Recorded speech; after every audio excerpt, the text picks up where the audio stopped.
एक भाई ने मुझसे ये सवाल पूछा है कि स्पेस के अंदर जब कोई भारी ऑब्जेक्ट होता है वो अपने आसपास के स्पेस को कर्व कर देता है और वो कर्वेचर हमें आंखों से दिखाई क्यों नहीं देता है। तो मैं उनको बहुत ही सिंपल वर्ड्स में समझाना चाहूंगा कि देखिए, एक उसको हम एक एग्जांपल से समझते हैं। आप एक चादर लीजिए, उस चादर के आप इस साइड से और इस साइड से उसको टाइटली रस्सी से बांध दीजिए।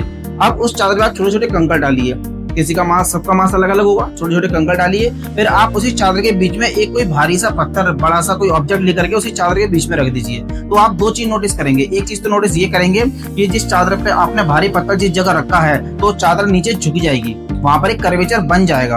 और दूसरा आप ये देखेंगे कि जो जितने भी छोटे छोटे पार्टिकल्स थे, जो पत्थर थे जो आपने चादर पे डाले थे, वह जो पत्थर कर्वेचर के अंदर है वो पूरी तरीके से उस कर्वेचर के अंदर चले जाएंगे, वो उसकी तरफ झुकना शुरू कर देंगे। और यही हमें आइंस्टीन ने बताया था 1915 में जनरल थ्योरी ऑफ रिलेटिविटी के माध्यम से। उन्होंने हमें ये समझाया था कि स्पेस के अंदर जितना ज्यादा भारी ऑब्जेक्ट होगा वो अपने आसपास के टाइम को और स्पेस को कर्व कर देगा, उसको मोड़ देगा। और इसी को हम ग्रेविटेशनल फील्ड के तौर पर समझते हैं। जो आप कह रहे हैं कि कर्वेचर में आंखों से डायरेक्टली दिखाई नहीं देता, उसके लिए मैं आपको ये कहना चाहूंगा कि वो हमें इसलिए दिखाई नहीं देता। जो आपकी चादर है वो तो हमें दिखाई दे रही है क्योंकि वो एक ऑब्जेक्ट है, उसको हम देख सकते हैं। लेकिन स्पेस के अंदर जो कर्वेचर बनता है वो एक इमेजिनरी कर्वेचर है, यानी कि हम उसको टच नहीं कर सकते, उसको हम देख नहीं सकते, लेकिन उसको हम महसूस कर सकते हैं। महसूस कैसे करेंगे? ग्रेविटेशन फील्ड की वजह से महसूस करेंगे। जैसे हमारे सोलर सिस्टम के अंदर सन है, सन का मास बहुत ज्यादा है और सन के चारों तरफ सारे प्लैनेट चक्कर लगा रहे हैं। तो हमारे सोलर सिस्टम का सबसे ज्यादा जो कर्वेचर है वो सन का है, क्योंकि सन का मास बहुत ज्यादा है और सन के पास कर्वेचर बहुत ज्यादा बना हुआ है और उसी कर्वेचर के अंतर्गत